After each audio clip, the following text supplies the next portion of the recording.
It's my feel-good breakfast show. Welcome back. Zanzi. We are not just chilling here taking a break, of course. We are about to do the things. Now, when it comes to creating an obstacle course, you don't need to be outdoors. Yeah, you can create a fun workout environment using just the furniture that you have in your house and everyday household items. Now, an obstacle course can improve strength, coordination, balance, motor skills, and the list goes on and on. And you can even include a number of flow movements as you go through every obstacle. Now, have you ever tried doing the same exercises, but making sure that you use creative ways and effective ways to work out? And that's exactly what we're doing this morning.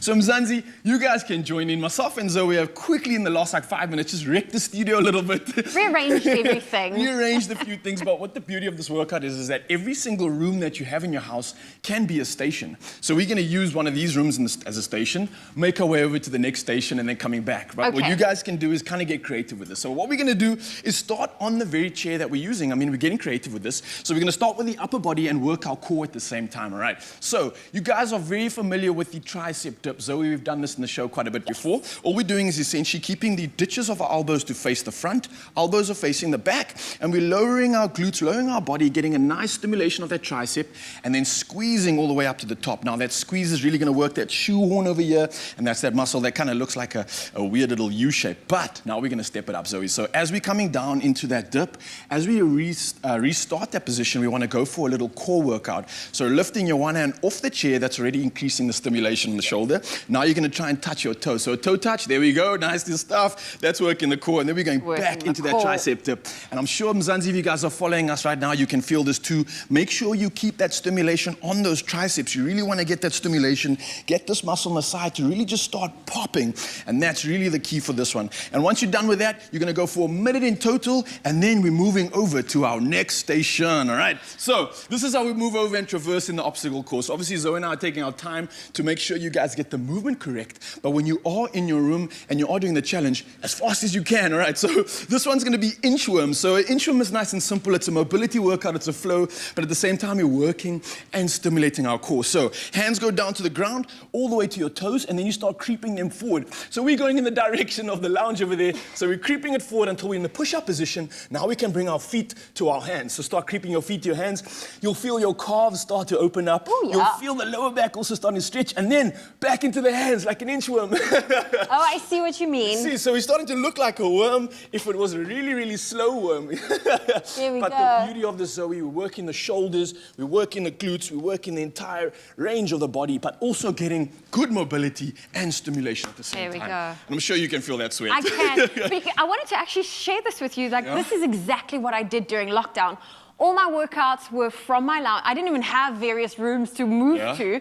I mean, something as simple as that movement, I probably would have done it on the space of this carpet and then just gone back the whole time. You don't need a lot of space. Look at the results. Clearly it works as well, so there's no excuse, Mzansi. We're on our second exercise, and this is a little bit of a challenge. It's Bulgarian Squats. We're using the couch. You can use a chair or anything else that you like, and rest the back of your foot on that stool, that chair, that couch. Front legs in front of you, of course. When we're going down now, we're going to do somewhat of a lunge, but make sure that you're going back towards the chair and not forward and over. Zoe's showing us a beautiful example. You can see she's got a nice neutral spine as well, getting a depth all the way to the ground, getting that beautiful eccentric load, and she's also not making sure she's not getting that knee over that big toe. So beautiful form over here. We're going for about 5 on each leg up until we get to that minute mark, and then we're moving over to our next exercise. For the sake of balance, we're just going to move over to the other leg just to make sure that we don't cause any imperfections. But once you're done with this station, try grab a breath if you can, and then we're going to work our way over to our next room. We're going to pretend like we're into the next room,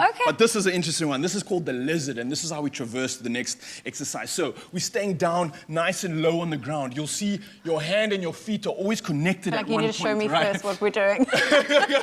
So you'll see my right hand and my right foot are almost touching. Left hand and left foot are very far away. Now I'm going to switch that. So I'm going to bring my left foot to my left hand, left foot to left hand, and I spread out the rest of the body. I see. Staying nice and low, you're gonna feel good stimulation of the upper body. You're gonna start opening up those hips as well. That's gonna allow for that pelvic strength to come through, and of course, also allow for our breathing to take a lot better shape. I like that depth you're getting at there, Zoe. That is perfect. You guys at home, keep going with this. The lower you get, the better.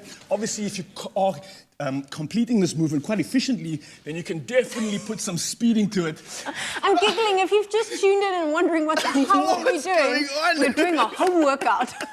Yes, we are, Mzansi. All right, so the last workout of the day is a basic one, and this is something of a push-up, but it's also involving the core once again, which is vital for me. So I don't know why I'm sitting. I'm just trying to steal an extra break here.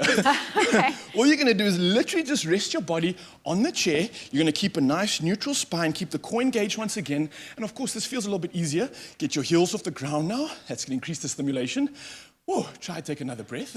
And then you want to start lifting your hands in the air. We're going to start working those shoulders one by one, keeping your core engaged, but this is now going to get a beautiful posterior chain stimulated, and at the same time, that will complete your full body workout. Now, You got a nice little sweat going on there. I did. That one caught me unaware, actually. I'm not going to lie. Now, after a strong workout like that, you definitely want to make sure you fuel your body the right way. Now, with something healthy and nutritious, it's always key, especially after a session like this. So, have something tasty in store for you, and it's made with a mouth-watering leftovers. Let's check it out.